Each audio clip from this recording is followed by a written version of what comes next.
Are we ready? Yes. Yes. Yes. Yes. Totally.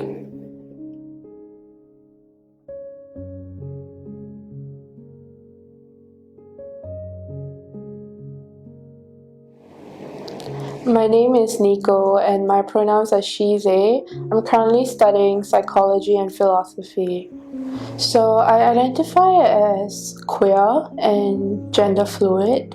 So a few years ago, I think at the start of the pandemic or before that, I got medically diagnosed with depression amongst other things. But I'm mentioning depression because it's the one that I think is most prominent and aligned with my symptoms. So how I got the diagnosis was actually through chat. I reached out to chat because I wasn't in a safe space at home, and some of my friends actually helped me contact chat because they offer free referrals. So I saw a counselor at chat, I think, and she referred me to NUH because I was on follow up there. So I've been seeing the psychiatrist at NUH since 2019 or 2020. In the beginning of my journey, I didn't really talk much about my sexuality, but the older I got, I realized that not really suffering, but dealing with depression and being queer are kind of related. So some of the things that I struggled with would be my self-expression with my family because they are openly homophobic, and there were a few times where like my safety was threatened by like external family members, and I got through that by having a support system and also being warded to protect my safety. Yeah. Not because I was suicidal, but because my home environment was a threat to my safety. And I think I was around 18, so it was that in between period between like being too old for child protective services, but also too young to actually be like an adult in terms of like medical needs in that sense. Yeah, so the details of that was basically I had a pet that passed away at home, and the pet's death was really close to me, so it really took a toll on my mental health since I already have history of depression. And throughout that whole grieving period, I received a lot of negative energy and just a lot of comments and disrespect from close family members and distant relatives as well. And at one point, my safety at home was threatened by my mom, and it was quite difficult for me to find a safe space because it was in the middle of the pandemic and everyone was in quarantine, so I couldn't go stay at a friend's place.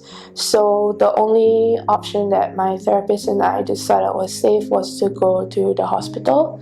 So over there I think the experience in the hospital made things a lot worse because I didn't feel safe for a couple of reasons. For one, the clothing was quite hard to deal with because they were very gendered in a sense where the female patient gowns were like a floral white t-shirt with shorts, and the male ones were just like dark black and dark blue pants. So it was quite hard to feel safe because they didn't let you wear a bra either. So being dark skinned and having chest dysphoria, I was forced to wear the white and orange flowered gowns for women. So they weren't really understanding, and it was quite hard to find a safe space. In the end, I had to resort to re-wearing my own clothes for 2 weeks. And on top of that, it was when you express these concerns with the nurses there, they don't really empathize or they disregard it completely because they say it's like a threat to your safety, even though like a safer option would have just been for me to wear like the male clothes because they were less revealing in that sense, because it's a bi-gender ward. So for about 14 hours a day, like you are in a communal space with men and women. Yeah, so that was one aspect of it that was quite hard. So through the admission in the hospital, I got to work on a safety plan, which I felt was very important. And my safety plan basically consisted of a few layers that included things that I can do for myself, things that I can rely on with a trusted group, and lastly, like professional help. So in terms of things that I could do for myself, because I enjoy nature and animals, so usually if I'm in a situation that is unsafe, I turn to like community cats or my own pets or just spending time in nature. And if it's like a more serious threat, like if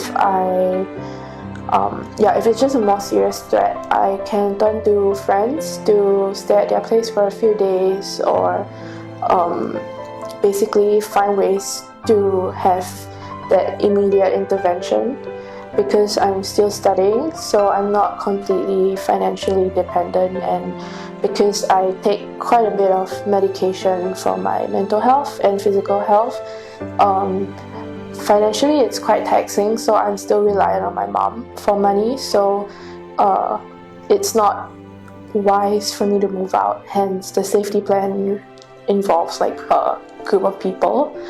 And on top of that, through the experiences I had in the hospital and communicating with people also in the ward, and just over the years suffering from a couple of illnesses, I learned that Singapore has still a long way to go in terms of resources that are available for people. And especially during the pandemic, I remember at one point there was this news article that went around that mental health services were not essential at a certain point during the pandemic.